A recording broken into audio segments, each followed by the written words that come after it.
All right, in the previous video, we were looking at this scatter plot. Now let's put a regression line through it,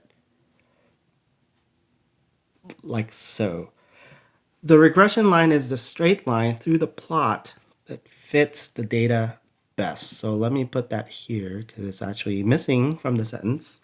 That should be straight.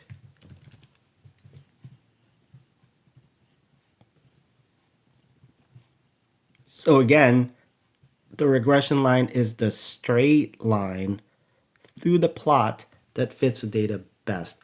It can't be curved or anything like that. It has to be a straight line. Now, what does it mean when we say fits the data best? Well, I'm glad you asked. So let me tell you what that means. Best fit means deviations or distances of the dots from the line are minimized. If you look at our regression line and compare it to the different dots, you'll see that sometimes it's really close, like along the line, and then sometimes they're not as close. And what this is doing is that's just going to be where it's minimized as far as the distance from all the different dots. And just like from our previous video, looking at those two different plots, the regression line has a slope. So what does the slope of a line in a scatter plot represent? Well, if you recall from our previous video, the slope of a line tells us how much change occurs in y, so the y-axis, when we have 1 unit of change in x. Well, it's going to be the same thing in our regression line.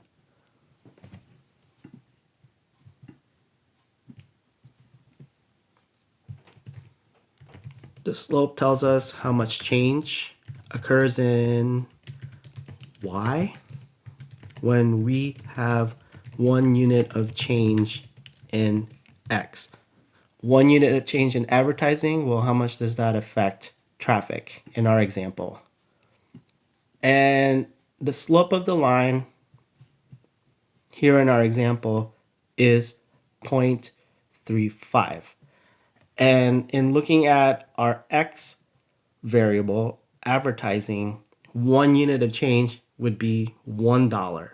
And then the dependent variable would be traffic.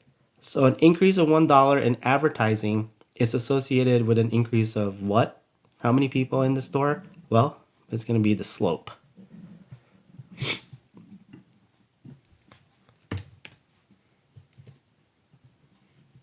$0.35 people for every dollar spent. Now this regression line also has an intercept. The intercept is, hopefully you learned this in your earlier math, right? The intercept is where the regression line crosses the y-axis when x equals 0. So when there are no dollars spent, how much traffic goes through the store? And in our example, that's 65.71 people. And when we have the slope and the intercept, well, that regression line can be represented mathematically using these two pieces of information. So the formula would be traffic equals, and then here's our intercept, 65.71 people, plus, and then our slope of the line times the x, which in this case is advertising dollars. Again, this is the intercept, and then this 0.35 is the slope. Now, how do we interpret this regression line?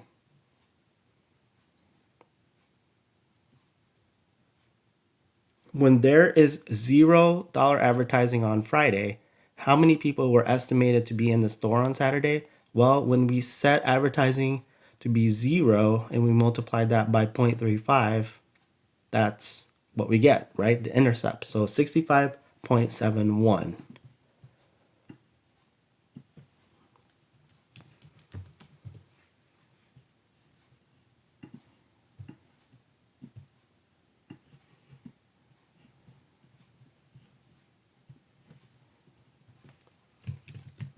In trying to predict traffic when we spend $0 using the formula, traffic equals 65.71 people plus 0.35, which is the slope, times $0 in advertising.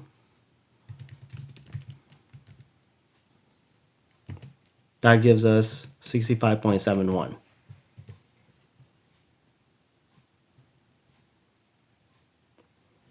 Next question. For every $1 increase in advertising, how many people came to the store on average? Well, that's just asking what the slope is, right? So we'll say that 0.35 more people come for every dollar increase in advertising. Let's put that here. This is equal to the slope coefficient,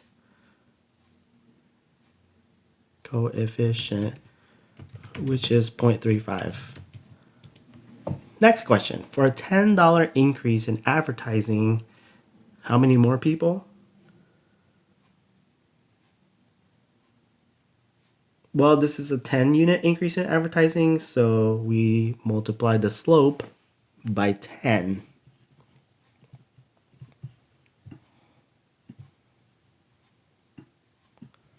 Let me put that here. This is a 10 unit increase in advertising. So we multiply the slope coefficient by 10.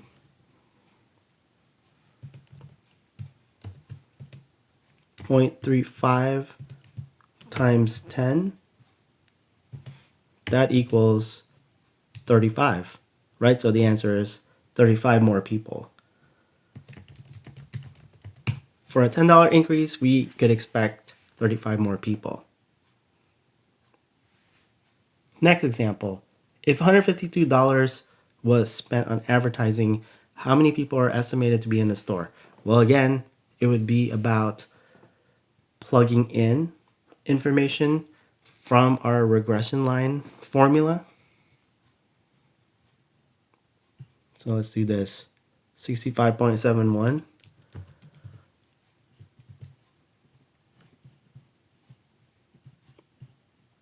plus the slope, 0.35, times the advertising spent, in this case 152. That gives us 118.91 people. Now notice that the regression line provides an estimate, and the estimate is almost always imperfect. So looking at the $152 right around here,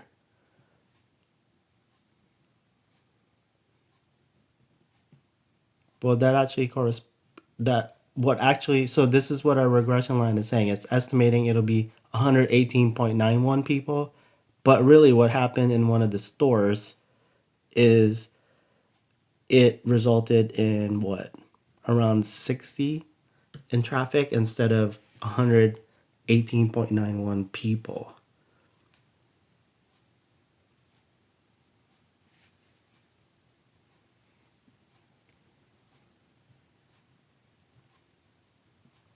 So given this, let's go to this next topic. The formula for the regression line is often called the prediction equation. The prediction equation describes what's happening in the sample. And so the prediction equation has these different things to it. So y predicted, is equal to a, which would be the y-intercept, plus b, slope coefficient, times the value of the independent variable. So again, y hat would be the value given a and b, and then also a particular value of x. In our prediction equation, this pretty much looks like what we've seen before, except we added a cute little hat. So traffic hat times that, or equals then that. When the slope coefficient in a prediction equation is greater than 0, it means that in the sample, so that's important to remember, there's a relationship between the independent and dependent variable.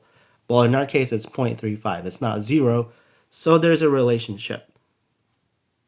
In our example, it means that there's a relationship between advertising and traffic in the sample. Because the slope coefficient has a positive sign, it means that higher amounts of advertising are associated with increased traffic. Now, at this point in the semester, hopefully you're thinking, okay, that's the sample, but samples lie, right? So here we are again with our best friend, the fundamental statistical question. So we don't care about the sample. We want to know if what we're seeing in the sample applies to the population. So is a relationship observed in our sample due to sampling error? Or is there actually a relationship between these two variables in the population? And to answer that, we have to do hypothesis tests. And that's kind of like what we've been doing, right, for each of the other statistical analysis procedures that we've learned. And so this will not be any different. We will be doing more than one hypothesis test though, but I'm kind of getting ahead of myself. So let's start looking into that in the next video.